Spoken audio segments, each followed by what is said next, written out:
নমস্কার বন্ধুরা, শিউলির সাথে গল্প চ্যানেলে তোমাদের সকলকে স্বাগত। আজকে আমরা শুনব প্রখ্যাত সাহিত্যিক সমরেশ মজুমদারের লেখা ছোট গল্প জন্ম বৃত্তান্ত। গল্পটি শুরু করার আগে তোমাদের বলি, যদি গল্পটি শুনে তোমাদের ভালো লাগে অবশ্যই কমেন্টস করে জানিও, লাইক দিয়ে যেও।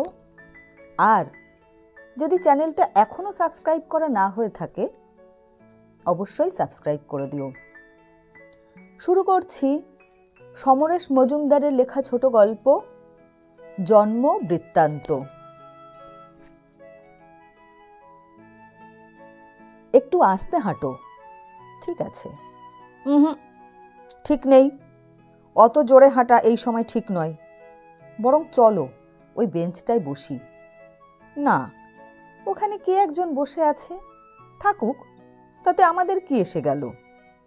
আজ অনেকটা হাঁটা হয়েছে। সুনীত নিপার হাত ধরতে চাইলে সে ছাড়িয়ে নিল।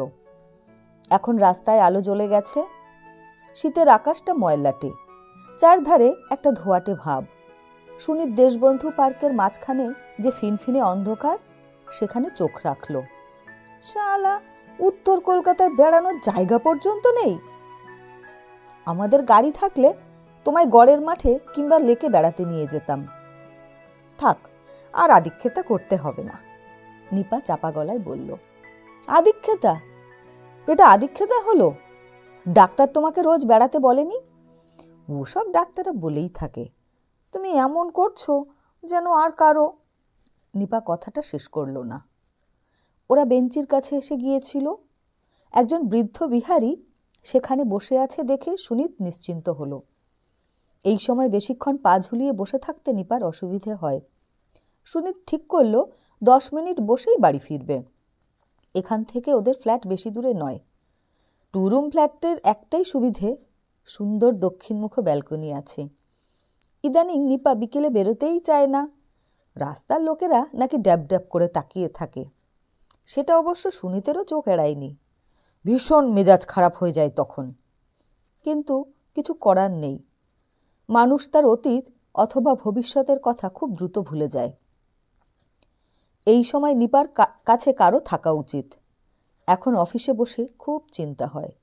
সুনীতের মা নেই, দিদিরা দিল্লিতে। দূর সম্পর্কের এমন কোনো আত্মীয়া নেই যাকে এই সময় আনা যায়। আর নিপা তো ওর বাপের বাড়িতে যাবেই না। রেজিস্ট্রি করে বিয়ে হবার পর তারাও সম্পর্ক রাখেননি। এতদিন কোনো মুশকিল হয়নি, বরং কেউ নেই বলে খুব ভালো লাগতো। শুধু অফিসটুকু ছাড়া ওদের ছাড়াছাড়ি হয় না। নিপাকে এই 2 বছর ধরে দারুণ ভালোবেসেছে সুনীত। সে সময় আর কারো উপস্থিতি অসহ্য হতো। এই, তুমি রোজ রোজ অত ফলমূল আনবে না, নিপা চাপা গলায় বলল। কেন? বড্ড বেশি খরচ করছো। সামনে আরও বড় খরচ আসছে। সে আমি বুঝব। ডাক্তার সেন বলেছেন এই সময় মেয়েদের শরীরে রক্ত কমে যায়। অ্যানিমিয়া হয়ে গেলে আর দেখতে হবে না। আমি কি না খেয়ে আছি? আমার স্বাস্থ্য বেশ ভালো আছে। সুনীত নিপার হাতটা ধরল। একদিন তুমি নিজের জন্য খেতে, আর এখন আর একজনের কথা ভাবতে হবে। নিপা সঙ্গে সঙ্গে চিমটি কাটল। অসভ্য। সুনীতের ব্যথা লাগলেও হাসল। যাই বলো, যত দিন যাচ্ছে তুমি সুন্দর হচ্ছ। ছাই। নিপা মুখ তুলে আকাশ দেখল। আচ্ছা, আমি যদি নার্সিংহোম থেকে না ফিরি তাহলে তুমি ওকে ভালোবাসবে? সুনীত মুখ ফিরিয়ে নিল। সম্প্রতি এই এক বুলি হয়েছে। শুনলেই বুকের মধ্যে ক্ষরণ শুরু হয়ে যায় সুনীতের। প্রথম প্রথম প্রবল প্রতিবাদ করত, এখন হাল ছেড়ে দিয়েছে। আমি যদি না ফিরি তাহলে এই শাড়িগুলোর কি হবে? আমি যদি না ফিরি তাহলে এই খাটে প্লিজ শুইও না। এই শোনো, আমি যদি না ফিরি তুমি আবার বিয়ে করবে? এই সব শুনতে শুনতে এক ধরনের বিষাদে ডুবে যায় সুনীত। মাঝে মাঝে মনে হয় এই সব শুনতে হবে জানলে কে সন্তান চাইতো। কিন্তু শোনার জন্যেই বোধহয় মাঝে মাঝে সুনীতেরও মনে হয় যদি তেমনটা ঘটে। কি করে সহ্য করবে সে? নিপা নেই এ কথা ভাবাই যায় না। কাগজপত্রে পড়েছে এখন শিশু মৃত্যুর হার খুব কম, এবং মায়েরা হাজারে একজন দুর্ঘটনায় পড়ে। সেই একজন যদি নিপা হয়। সুনীত উঠল। চলো। অদ্ভুত সুন্দর হাসল নিপা। রাগ করলে? না, কথাটা শুনতে আমার খুব ভালো লাগলো। তোমরা ছেলেরা সব পারো। আমার মেসোমশাই মাসিমা মারা যাওয়ার 6 মাসের মধ্যে আবার বিয়ে করেছিলেন। ছোট বাচ্চা থাকলে তাকে দেখাশোনার দোহাই দেয় সবাই। সে যে করে সে করে, আমাকে দলে ফেলছো কেন? নিপা উঠল। তারপর খুব ধীরে হাঁটতে হাঁটতে বলল, না গো, তোমাকে ছেড়ে থাকার কথা ভাবতেই পারি না, কিন্তু ভয় হচ্ছে খুব। কেন? কদিন আগে যেন মনে হলো কিছু নড়ছে। কোথায়? কোথায় আছে জানো না? সুনীত থতমত খেল। নিপার শরীরের সব কিছু সে জানে। কোথায় হাত রাখলে কাতুকুতু লাগে, কোথায় হাত দিলে আরাম পায়, সব। কিন্তু এই কথাটা জানা ছিল না তো। সে একটু উদ্বিগ্ন গলায় বলল, ডাক্তারকে বলেছ? তখন হয়েছিল নাকি? খুব সামান্য। ভালো কথা নয়। এখনই নড়ানড়ির কি আছে? রাখো তো, তুমি কিছু জানো যে মাথা ঘামাচ্ছ? পাশের ফ্ল্যাটের মাসিমা বলেছেন এই সময় নাকি শুরু হয়। কালকেই চলো ডাক্তার সেনের কাছে। এখনো তো মাস শেষ হয়নি। তা হোক। প্রত্যেক মাসের 1 তারিখে সুনীত নিপাকে ডাক্তারের কাছে নিয়ে যাচ্ছে। সেই 3য় মাস থেকেই চলছে। ডাক্তার সেনের মুখটা মনে পড়লেই বুকের ভেতরটা অবশ্য চিনচিন করে। বেটা প্রণবের পাল্লায় পড়ে এই দুরবস্থা। এমন করে প্রশংসা করতে লাগলো ডাক্তারের যেন ধন্বন্তরী। নিজেরই নার্সিংহোম, কোনো অসুবিধে নেই। তা অবশ্য সুনীতদের ফ্ল্যাট থেকে নার্সিংহোম রিকশায় মাত্র 5 মিনিটের পথ। কিন্তু ওর ইচ্ছে ছিল কোনো মহিলা গাইনিকে দিয়ে কাজটা করায়। নিপাও তাই চেয়েছিল। প্রথম দিন ডাক্তার সেনের কাছে গিয়ে নিদারুণ অভিজ্ঞতা। ভিজিটার্স রুমে অন্তত গোটা 10 মা হতে যাওয়া মহিলা অপেক্ষায় ছিলেন। প্রত্যেকের সঙ্গে একজন বয়স্কা মহিলা রয়েছেন। শরীরের গড়নের জন্য 3য় মাসে নিপাকে কিছু বোঝা যায়নি, কিন্তু ওদের মধ্যে বসে থাকতে রীতিমতো অস্বস্তি হচ্ছিল। টেবিলের ওপর জড়ো করা ম্যাগাজিনের একটা তুলে নিয়ে আড়াল করেছিল নিজেকে। আর মজার ব্যাপার, ওইসব মহিলারা সবাই নিপা এবং ওকে দেখছিলেন। ডাক্তার সেনের ঘরে যখন ডাক এলো তখন হাঁপ ছেড়ে বাঁচল সে। ঘরের ভেতর নীলচে আলো এবং মোটাসোটা নার্স। 40 থেকে 50-এর মধ্যে ডাক্তারের বয়স এবং বেশ হ্যান্ডসাম চেহারা। চশমার আড়ালে চোখ দুটো বেশ ঝকঝকে এবং ঠোঁটে সর্বদাই হাসি ঝোলানো। ওদের বসতে বলে ভদ্রলোক জিজ্ঞাসা করলেন, বলুন। সুনীত নিপার দিকে তাকালো। মুখ নামিয়ে বসেছে ও। সুনীত গলা পরিষ্কার করল, আমাদের 2 বছর বিয়ে হয়েছে, এই প্রথম। আচ্ছা, কি নাম আপনার? স্লিপে সুনীত নিজের নাম লিখেছিল। ডাক্তারের প্রশ্ন যদিও নিপার উদ্দেশ্যে, কিন্তু সে চটপট জবাব দিল, নিপা মিত্র। ডাক্তার একবার সুনীতের দিকে তাকিয়ে আবার নিপাকে জিজ্ঞেস করলেন, শেষ কবে? নিপা মুখ তুলছিল না। ডাক্তার সেন হাসলেন, লজ্জা পাওয়ার কিছু নেই, আপনি নিঃসংকোচে কথা বলুন। সুনীত উত্তর দিল, নিজেই সময়টা জানিয়ে দিল। সেটা শোনার সময় কি ডাক্তারের মুখে একটু বিরক্তির ভাঁজ পড়েছিল? বোঝা যায়নি। সুনীত কিন্তু সেই মুহূর্ত থেকে ডাক্তারকে অপছন্দ করতে শুরু করেছিল। তারপর কয়েকবার নিয়মিত ব্যবধান শুধু যাওয়া আসা। পরের দিকে নিপা অনেকটা স্বচ্ছন্দ। ডাক্তার বেশ জমিয়ে কথা বলেন। ওরই নার্সিংহোমে নিপার থাকার ব্যবস্থা হয়েছে। কিন্তু শেষবার সুনীতকে বেশ অস্বস্তি নিয়ে ফিরতে হয়েছে। নিপাকে একটি মেয়েলি প্রশ্ন করতে বেচারা থতমত হয়ে গিয়েছিল দেখে সুনীত নিজেই জবাবটা দিয়েছিল। তৎক্ষণাৎ ডাক্তারের হাসি মিলিয়ে গিয়েছিল। মিস্টার মিত্র, আমি ওকে প্রশ্ন করেছি, তাই ওর মুখ থেকেই জবাবটা শুনতে চাই। বেরিয়ে এসে নিপা বলেছিল, তুমি খামোকা কথা বলতে যাও কেন? বাহ, তুমি উত্তর দিচ্ছ না আর আমি জানি তাই? জানলেই বলতে হবে, শোভন অশোভন বলে কিছু নেই। নিপার কথাটা শুনে ডাক্তারের ওপর তার মেজাজ আরও খারাপ হয়ে গেল। নিপার মনের সমস্ত আনাজ কানাজ, শরীরের সব রকম রিয়াকশান সে যতটা জানে নিপা ততটা জানে কিনা সন্দেহ। অতএব সে কথা বললে দোষ কি? যেহেতু নিপা সুন্দরী, তাই ওর সঙ্গে কথা বলার মতলব লোকটার। এই জন্যই সর্বপ্রথম ওর লেডি ডাক্তারের কথা মনে এসেছিল, বেটা প্রণবের জন্য। অন্য সময় হলে কি করতো ঠিক নেই, কিন্তু এখন অপমানটা হজম করতে হলো। নিপাইয়ের মধ্যে কোনো অন্যায় দেখতে পাচ্ছে না, সেটাই আশ্চর্যের কথা। রাত্রে খাওয়া দাওয়া চুকে গেলে সুনীত ঘরে ঢুকল। ইদানিং রাত্রে রান্নার ঝামেলা কমিয়ে দিয়েছে ওরা, শুধু রুটিটা করে নেয় নিপা, কিন্তু বাকি কাজ সব সুনীত করে। অনেক কষ্টে নিপাকে এটা মানতে বাধ্য করেছে সে। একে শীতের সময়, তারপর এই অবস্থায় নিপাকে দিয়ে পরিশ্রম করাতে চায় না সে। নিপা অবশ্য সমানে প্রতিবাদ করে যাচ্ছে। গরিব দুঃখীদের তো করতেই হয়। কত গল্প শোনা গেছে, ধান কাটতে কাটতে বেদনা উঠল, মেয়ে নিজেই সরে গিয়ে সন্তানের জন্ম দিয়ে এসে আবার ধান কাটতে লাগলো। কিন্তু এসবে ভুলবার পাত্র সুনীত নয়। কোনো ভারী জিনিস তুলতে দেয় না, এমনকি পারলে নিপার নিজস্ব কাজেও হাত বাড়ায়। নিপা শুয়েছিল। ঘরে নীল আলোটা জ্বলছে। সিগারেট ধরাতে গিয়ে থেমে গেল সুনীত। শীতের হাওয়ার জন্য সবকটা জানালা বন্ধ। এই বন্ধ ঘরে সিগারেটের ধোঁয়া নিপার ক্ষতি করতে পারে। কোথায় যেন পড়েছিল গর্ভস্থ ভ্রূণ নাকি সিগারেটের ধোঁয়ায় আক্রান্ত হয়। কথাটা মনে আসতেই সুনীত সিগারেট টেবিলে রেখে শটান নিপার কাছে চলে এলো। কি হয়েছে? চোখ থেকে হাত সরিয়ে নিল নিপা। সামান্য হাসল। কেন অমন করে শুয়ে আছো? এমনি। সুনীত খাটে বসে নিপার খোলা পায়ের পাতায় হাত রাখল। কেমন শীর্ণ দেখাচ্ছে। চমকে পা সরিয়ে নিল নীলা। ইস, ছি ছি, পায়ে হাত দিচ্ছ কেন? কপালে হাত ছুঁয়ে বলল, কি যে করো। তোমার খুব কষ্ট হচ্ছে? একটু। আগে জানলে কি এসব চাইতাম না। পাগল, তোমার উপর খুব চাপ পড়েছে অবশ্য। মোটেই না। সুনীত ঝুঁকে পড়ে নিপার গলায় চুমু খেলো। ওখানে চুমু খেলেই নিপার চোখ বুজে যায়, হাত আপনি উঠে আসে সুনীতের পিঠে। সেই অবস্থায় সুনীত বলল, তোমার ছেলে আর কষ্ট দিচ্ছে না তো? ছেলে? জেনে উঠছিল। ছেলে ভাবছো কেন? মেয়েও তো হতে পারে।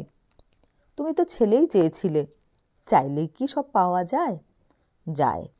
যে চাইতে জানে তার নাকি কোনো অভাব হয় না। হেসে সুনীত বলল কথাটা। তারপর মুখ সরিয়ে নিয়ে আলতো করে নিপার পেটে কান রাখল। নিপা মাথাটা সরিয়ে দেওয়ার চেষ্টা করল, কিন্তু পারল না। তারপর হাল ছেড়ে দিল। শোয়ার সময় নিপা একটু আলগা হয়ে শোয়। শরীর বড় হওয়ার পর আর আঁটোসাঁটো হয়ে থাকতে পারে না। সুনীত সেই মসৃণ পেটের উপর কান রাখল। না, কোনো তৃতীয় সত্তার উপস্থিতি টের পাচ্ছে না। বেশ কিছুক্ষণ প্রতীক্ষার পর সে হতাশ গলায় বলল, কই, কিছু নড়ছে না তো। নিপা হাসল। তুমি আড়ি পেতেছ জেনে চুপ করে আছে। তোমারই তো ছেলে। রিকশার রাস্তা, কিন্তু ট্যাক্সি নিল সুনীত। এখন সামান্য ঝাঁকুনি মোটেই সুখকর নয়। নিপাকে দেখে ড্রাইভার আপত্তি করতে গিয়েও থেমে গেল। এটা বুঝতে পারল ওরা। মার দেওয়া সুতির শাড়ি পরেছে নিপা, এতে নাকি আব্রুটা অনেক বাড়ে। ট্যাক্সিতে বসেই নিপা চোখ বন্ধ করে ঠোঁট চাপল।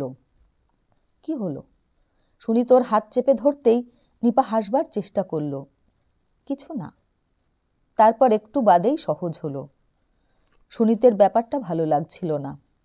আজ অফিসে গিয়ে প্রণবকে ঘটনাটা বলেছে। প্রণব হেসেছিল। এরকম তো হবেই। পেটের ভেতর বাচ্চা হাত পা ছুড়বে না? তবে তোমার স্ত্রীর ক্ষেত্রে যেন একটু আড়লি হচ্ছে। তাই বা হবে কেন? কোনো অস্বাভাবিক কিছু ঘটছে না তো? এই চিন্তাটা ক্রমাগত সুনীতের মাথায় পাক খেতে লাগলো। ভিজিটার্স রুম দেখে আজও মেজাজ খিচড়ে গেল। এত লোকের একসঙ্গে বাচ্চা হয়? প্রণবের কাছে শুনেছে সভ্য মানুষেরা নাকি শীতকালেই সন্তান জন্ম দিতে পছন্দ করে আজকাল। তাই এখন নিপা এখানে অনেক স্বচ্ছন্দ। কয়েকবার এসে অভ্যস্ত হয়ে গেছে। নতুন কোনো মেয়ে এলে সেই হাসি চোখে তাকায়। ডাক এলো 8টা নাগাদ। ডাক্তার সেন টেলিফোনে কথা বলছিলেন। ওদের ইঙ্গিতে বসতে বলে কথা শেষ করলেন। তারপর সেই মিষ্টি হাসি ঠোঁটে ঝুলিয়ে জিজ্ঞাসা করলেন, কী ব্যাপার, আপনাদের কি আজকে আসার কথা ছিল? সুনীত বলল, না, কিন্তু একটা প্রবলেম হওয়াতে। প্রবলেম? কি হয়েছে আপনার?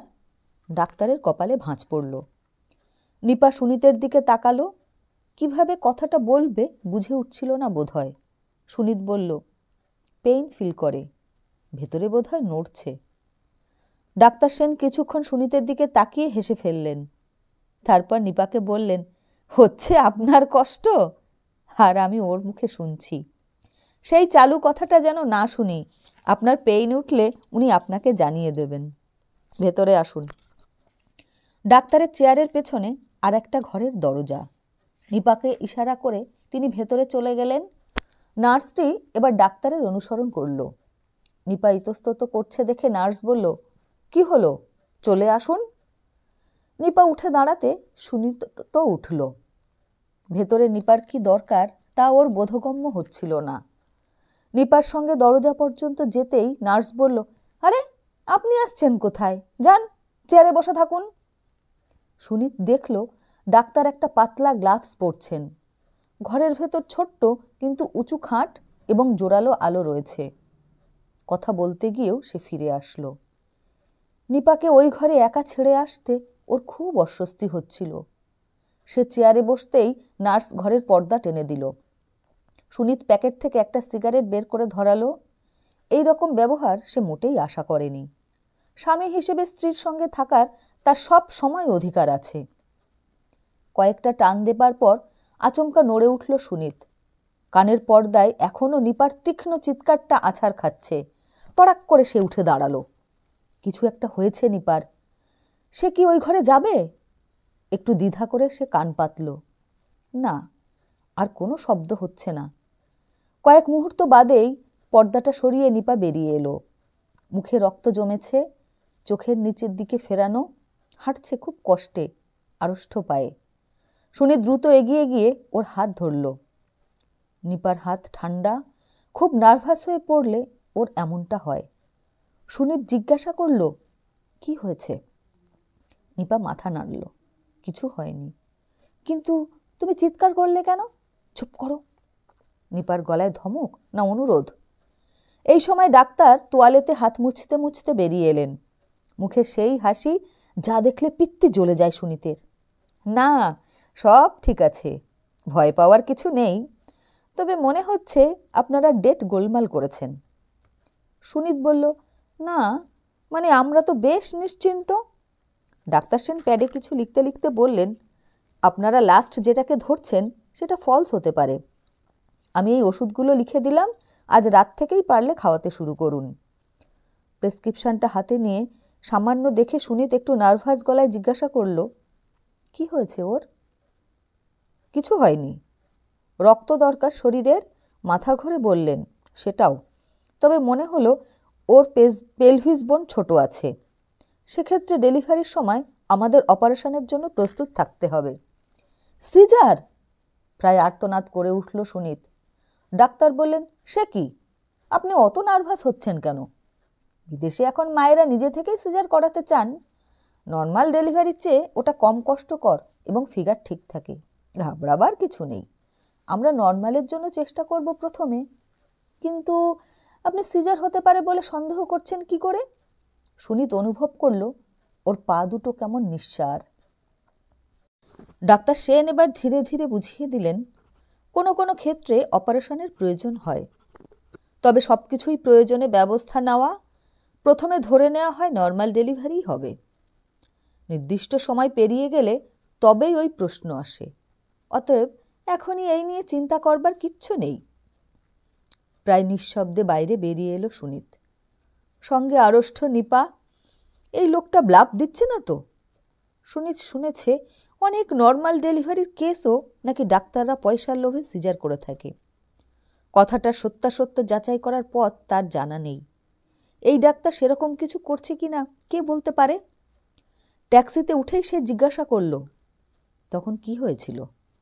নিপা প্রশ্ন করার সময় তাকিয়েছিল। শুনে চট করে বাইরের দিকে মুখ ঘোরালো। সুনীত লক্ষ্য করল ওর ঠোঁটের কোণে একটু হাসি চলকে উঠল।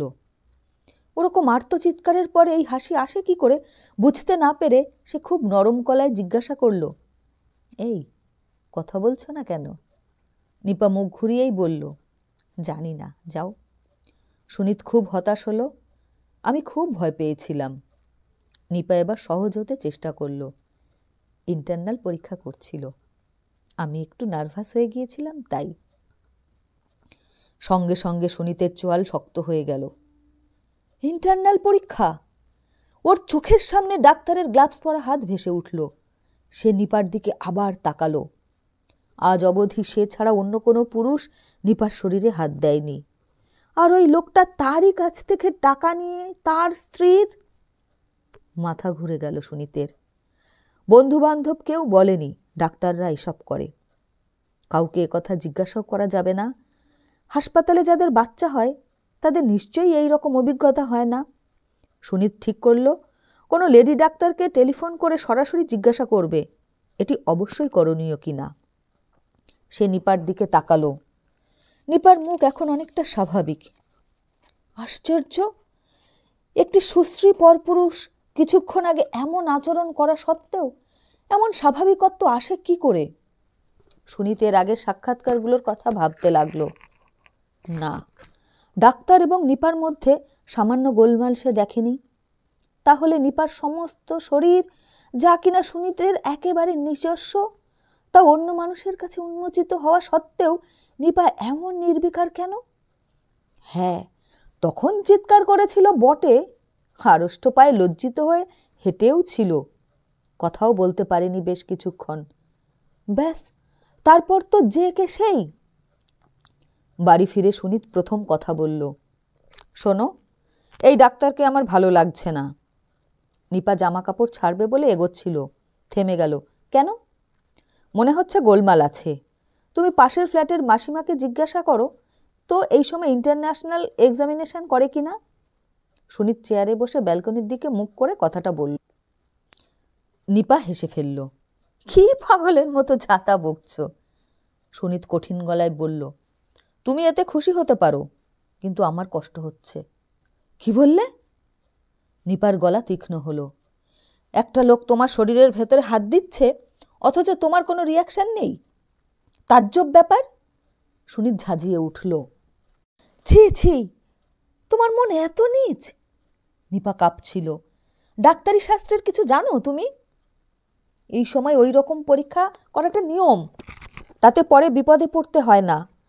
আর তুমি একজন ডাক্তারের উপর জেলাস হচ্ছ? রিয়াকশন? মেয়েরা শরীরে কোনো পুরুষের স্পর্শ পেলেই বুঝতে পারে তার মন কি বলছে। উনি পরীক্ষা করলেন অথচ আমি এরকম নির্লিপ্ত হতে আগে দেখিনি। যে মানুষ আমার উপকারের জন্য কর্তব্য করছেন আমি তাকে খারাপ ভাববো কেন? আসলে তুমি আমাকে সন্দেহ করো, তোমার মনে অন্ধকার। ছি ছি। শেষের দিকে কথাগুলো এমন উঁচু পর্দায় উঠে গেল যে বিব্রত চোখে সুনীত মুখ ফিরিয়েছিল। আর তখনই নিপা দুহাতে নিজের মাথা ধরে টলতে লাগলো। অপ্রস্তুত ভাবটা কাটিয়ে এক লাফে সুনীত এগিয়ে এসে যদি নিপাকে জড়িয়ে না ধরত তাহলেই দুর্ঘটনাটা ঘটে যেত। সুনীত চিৎকার করে নিপাকে ডাকলো। এখন ওর বুকের কাছে নিপার মুখ নিঃসারে নেতিয়ে আছে, দাঁতে দাঁত আঁটা, শরীর শিথিল। কোনো রকমে সে নিপার শরীর বিছানায় শুইয়ে দিয়ে কয়েকবার ডাকলো। নিপার কোনো সাড়া নেই। বুকের মধ্যে কনকনে হিম জমতে লাগলো সুনীতের। নাকের কাছে আঙুল নিয়ে গিয়ে বুঝল নিপা অজ্ঞান হয়ে গিয়েছে। এই অবস্থায় কি করা উচিত বুঝতে পারছিল না সে। নিপা মরে গেলে পৃথিবীতে তার আর কিচ্ছু থাকবে না। এটা বোধে আসতেই সুনীত ডাক্তারের কথা ভাবল। ফ্ল্যাটে আর কেউ নেই, যেতে হলে হয় দরজা খুলে নয় পাশের ফ্ল্যাটের মাসিমাকে ডেকে যেতে হয়। এক ধরনের নার্ভাসনেস যা ওকে এতক্ষণ আচ্ছন্ন করে রেখেছিল তা কাটিয়ে ওঠার মুহূর্তে নিপার শরীর নড়ে উঠল এবং তার চোখের পাতা উন্মুখ হতেই সুনীতের মনে হলো এর চেয়ে ভালো সময় ওর জীবনে আর কখনো আসেনি। সে দ্রুত নিপার পাশে এসে বসল। কেমন লাগছে এখন? নিপা কোনো জবাব না দিয়ে উঠে বসতে যেতেই সুনীত বাধা দিল। উঠতে হবে না, চুপচাপ শুয়ে থাকো, আমি ডাক্তারের কাছ থেকে আসছি। খুব দুর্বল গলায় নিপা বলল, না ডাক্তার ডাকতে হবে না, ঠিক আছি। সুনিতা একবার সন্দেহের চোখে তাকালো। নিপার মুখের ফ্যাকাশে ভাবটা ক্রমশ সহজ হচ্ছে, কিন্তু তাকে মান্য করছে ও। ওঠার চেষ্টা করেনি, তেমনি নেতিয়ে শুয়ে আছে, মুখ একপাশে ফেরানো। সুনিত চটপট রান্নাঘরে চলে এলো, তারপর গ্যাস জ্বালিয়ে দুধ বসিয়ে দিল। মনে পড়ছে এই সময় ব্র্যান্ডি এবং দুধ খুব কাজে লাগে। বাড়িতে একটা ব্র্যান্ডি রাখতে হবে। এখন ওর নাপ সহজ হয়ে এসেছে। ঠান্ডা মাথায় সে ব্যাপারটা ভাবল। মনে হচ্ছে নিপার আর কোনো ক্ষতি হবে না, তবে ঘটনাটা ডাক্তারকে জানানো দরকার। ডাক্তারের কথা মনে হতেই সেনের মুখটা ভাসল। নিপা তার, সেখানে আর কোনো পুরুষের মাতব্বরি সে সহ্য করতে পারবে না। ডাক্তার বলেই 7 খুন মাপ হবে, এ কেমন কথা? লোকটা বলেছে নিপার পেলভিস বোন ছোট। কই, সে তো কোনো অস্বাভাবিকত্ব টের পায়নি। এ ব্যাপারে নিঃসন্দেহ হতে এক্স-রে করতে বললেই হতো, হাত দেওয়ার কি আছে? সুনিত মাথা নাড়ল। লোকটা স্বামীর কাছ থেকে টাকা নিয়ে তাদের অধিকার কেড়ে নিচ্ছে। অন্য কোনো লেডি ডাক্তারকে দিয়ে পরীক্ষা করিয়ে ব্যাপারটা ভাঁওতা বলে প্রমাণ করিয়ে একটা কেস ঠুকে দিলে কেমন হয়? মুশকিল হলো এই সময় ডাক্তার চেঞ্জ করিয়ে সমস্যা বাড়বে কিনা বোঝা যাচ্ছে না। তবে হ্যাঁ, সে একটা অন্যায় করেছে। নিপার এ ব্যাপারে কোনো দোষ ছিল না, সে রাগের মাথায় ফট করে ওই কথা বলে ফেলেছে। নিপা তাকে প্রচণ্ড ভালোবাসে, কিন্তু সুনিতের মতো নয়। এ কথাটা কেমন করে বোঝানো যায়? এটা খেয়ে নাও। সুনিত ডাকতেই নিপা মুখ ফেরালো, আর তক্ষুনি সুনিতের মনে হলো ওর কোল যে কেউ খামছে ধরেছে। নিপার 2 চোখের কোল জলে ভরে আছে। এত ব্যথা একসঙ্গে ওই 2 চোখের কোলে জমা হতে পারে সুনিত জানতে না। কাপ পাশের টেবিলে রেখে সুনিত 2 হাতে নিপাকে জড়িয়ে ধরল। নিপা শক্ত শরীরে কাটখাট গলায় বলল, তুমি আমাকে সন্দেহ করো? না, মোটেই না, ক্ষমা করো, আমি রাগের মাথায় বলে ফেলেছি। ডুকরে উঠল সুনিত।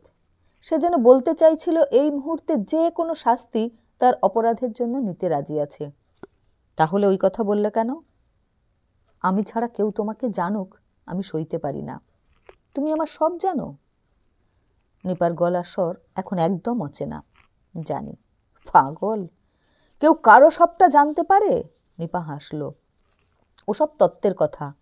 আমি তোমার সব জানি, আর যদি কিছু অজানা থাকে তাহলে সেটা আমি আগে জানতে চাই। সুনিত নিপার গলায় ঠোঁট রাখল। আশ্চর্য, আজ নিপার কোনো প্রতিক্রিয়া হলো না। স্থির, তেমনি নিশ্চল হয়ে পড়ে আছে। সুনিত পাগলের মতো ঠোঁট, গলা, কপাল, বুকে চুমু খেতে লাগলো, যেন প্রতিটি চুম্বন দিয়ে সে নিপাকে সহজ করতে চায়। নিপা শেষ পর্যন্ত হাসল। চিন্তা নেই, আমি এত সহজে মরছি না। সুনিত থেমে গেল। ওর খুব অসহায় লাগছিল নিজেকে। তারিখ পেরিয়ে গেল। সুনিত অফিস থেকে মাসখানেকের জন্য ছুটি নিয়েছে। নিপাকে সে এখন কোনো কাজ করতে দেয় না। প্রতিটি মুহূর্তে ওর সজাগ নজর থাকে। নিপার সামান্য অসুবিধে ঘটতে দেয় না। তারিখের আগের দিন মনে হয়েছিল একবার নিপার বাড়িতে খবর দেওয়া দরকার, কিন্তু ওর মুখের দিকে তাকিয়ে কথাটা তুলতে সাহস পায়নি। তারপরই মত পাল্টেছিল। সে একাই সব দিক সামলাবে, নিপাকে কোনো অভাব টের পেতে দেবে না। এখন নিপা আবার আগের মতো স্বাভাবিক। ডাক্তার সেনের কাছে এখন প্রায় ঘন ঘন যেতে হচ্ছে। নিপার আপত্তিতে সেই অজ্ঞান হবার ঘটনাটা ডাক্তার সেনকে বলতে পারেনি সুনিত। কেন হয়েছিল সেটা বোঝাতে কিছু মিথ্যে কথা বলতে হতো। এর মধ্যে আর একবার নিপাকে ভেতরের চেম্বারে যেতে হয়েছিল। না, কোনো চিৎকার ভেসে আসেনি, কিন্তু সুনিত চোয়াল শক্ত করে বসেছিল। কি হয়েছে বা হয়নি এই নিয়ে পরে ওরা কোনো আলোচনাই করেনি। সুনিতের কয়েকবার ইচ্ছে হলেও সেই ঘটনাটার কথা ভেবে মুখ বুজে থেকেছে। 10 দিন পার হওয়ার পর ডাক্তার সেন চিন্তিত হলেন। বললেন, ব্যাপারটা আমার পছন্দ হচ্ছে না। আপনি কোনো পেইন ফিল করছেন না? সুনিত জবাব দিল না। ডাক্তার সেন এবার বিরক্তি প্রকাশ করলেন। আহ, আপনি সব কথার জবাব দেন কেন? মানে মানে আমি সব জানি তাই। গুড গুড, ঠিক আছে, আপনি আসুন, আজই ডিসিশন নেব। নিপাকে ডেকে ডাক্তার ভেতরের চেম্বারে গেলেন। নিপা উঠল, এখন ওর শরীর এত ভারী যে হাঁটতে কষ্ট হয়। এক পা হাঁটতেই ওর মুখ বিকৃত হলো। সুনীত চমকে বলে উঠল, কি হয়েছে? কোনো রকমে সামলে নিয়ে সুনীতের হাতটা টেনে তলপেটে রাখল নিপা। এখন এই ঘরে কেউ নেই, নার্সও ভেতরে চলে গেছে। হাতের চেটোর তলায় সুনীত শক্ত এবং উঁচু কিছু অনুভব করল। তারপরেই সেটা নড়ে উঠে মিলিয়ে গেল। যাওয়ার সময় নিপা বলে গেল, পা কিংবা হাত। সুনীত রোমাঞ্চ হল। তার সন্তানকে সে এই প্রথম অনুভব করল। অন্যদিন অনেক নিবিড় বা সেবার মুহূর্তেও সে ওকে টের পায়নি। বেচারা নিপার শরীরের অন্ধকারে ছটপট করছে এখন। চুপচাপ বসে সে স্পর্শটার কথা চিন্তা করতে লাগল। ওইটুকুন শরীরে অত শক্তি! হাত মুছতে মুছতে ডাক্তার সেন চেয়ারে বসে বললেন, শুনুন, আমি আর 7 দিন দেখব, তারপরেই অপারেশন করতে হবে। বাচ্চার হেড শক্ত হয়ে গেছে। হেড? শুনি অবাক হলো। কি করে বুঝলেন? স্পর্শ করে। ও, আপনি তো সব জানেন, কিন্তু এটা জানতেন না। দয়া করে আর জানার চেষ্টা করবেন না। 7 দিনের মধ্যে যদি পেইন ওঠে, চটপট নিয়ে আসবেন। ডাক্তার সেন ঘাড় ঘুরিয়ে বেরিয়ে আসা নিপাকে দেখে বললেন, অন্য কোনো অসুবিধা হচ্ছে না তো? মাঝে মাঝে পা ফুলছে, নিপা বলল। সুনীত ভ্রু কুঁচকে একবার স্ত্রীকে দেখল। ডাক্তার সেন ঘাড় নাড়লেন, তারপর প্রেসক্রিপশন লিখে দিলেন। বাইরে বেরিয়ে এসে সুনীত বলল, তোমার পা ফুলছে এ কথা আমাকে বলনি কেন? বললেই তো 7 পাঁচ চিন্তা করবে। সুনীত মুখ ঘুরিয়ে নিল। খুব বিস্বাদ লাগছিল ওর। গত রাতে 1 ফোঁটা ঘুমোতে পারেনি সুনীত। নিপাও জেগেছিল অনেকক্ষণ। দুজন পাশাপাশি শুয়ে, কিন্তু কেউ কথা বলছিল না। 7টা দিন কেটে গেল, কোনো লক্ষণ নেই তার আসার। আগামীকাল সকালে নিপাকে নার্সিংহোমে যেতে হবে। একটু আগে নিপা ঘুমিয়েছে। ঘুমানোর আগে প্রথম কথা বলেছিল, এই, আমাকে আদর করবে না? সুনীত চমকে উঠেছিল। তারপর আলতো করে নিপার কাঁধ ও পিঠে হাত রেখেছিল। নিপা বলল, হুম, আরও জোরে জড়িয়ে ধরো। সুনীত একটু দুর্বল গলায় জানালো, তোমার লাগবে। লাগুক। আর হয়তো তোমার পাশে শুতে পাবো না। তোমাকে আমি অনেক কষ্ট দিয়েছি না? আমি না ফিরলে তুমি সব ভুলে যেও। শিশুর মতো কাঁদতে থাকলো নিপা। অন্য সময় হলে সুনীত কি করত জানে না, কিন্তু এখন ও হঠাৎ সতর্ক হয়ে উঠল। চাপা গলায় বলল, এই, কাঁদছো কেন বোকা মেয়ে? এই অপারেশন জলের মতো সহজ, কেউ মরে না। এই সময় কাঁদলে ওর ক্ষতি হবে। অনেকক্ষণ বাদে নিপার কাঁপুনি কমল এবং তারপরে একটু একটু করে ঘুমে আচ্ছন্ন হলো। কিন্তু সুনীতের আর ঘুম আসছিল না। ঘরে পাতলা আলো জ্বলছে। নিপার মুখের দিকে সে এক দৃষ্টে তাকিয়ে রইল অনেকক্ষণ। না, তার আগে নিপা কখনোই যেতে পারে না। এই মেয়ে তার আর এক অস্তিত্ব। তার মনে কোনো কষ্ট হলে নিপা ঠিক বুঝতে পারে। নিপার সামান্য অভিমান চাপা থাকলেও সে টের পায়। এই নিপাকে হারাবার কোনো প্রশ্ন ওঠে না। কিন্তু এর পেটে যে 10 মাস ধরে তিল তিল করে বড় হয়েছে, সে যে অস্থির হয়ে উঠছে, অথচ বেরোবার পথ না পেয়ে বেচারা। ডাক্তার সেন বলছেন ওর মাথা শক্ত হয়ে গেছে। তার এবং নিপার রক্তে গড়া সৃষ্টির কোনো তথ্য সে জানে না। পুরো ব্যাপারটাই যে ডাক্তারের ভাঁওতা, এখন আর বলা যাচ্ছে না। লোকটার হাতে এমন নিঃশর্তে সমর্পিত হওয়া তার ভালো লাগছিল না। শেষ রাতটুকু সে খুব একা হয়ে যেতে লাগলো। বিকেলে নিপাকে নার্সিংহোমে নিয়ে গেল সুনীত। বাইরে থেকে কোনো খুঁত পেত না সুনীত। সুন্দর বিছানা, আজ খুব যত্ন করছে ওরা নিপাকে। মাঝখানে ঘণ্টাখানেকের জন্য বাইরে গিয়েছিল সুনীত কিছু জিনিসপত্র আনতে।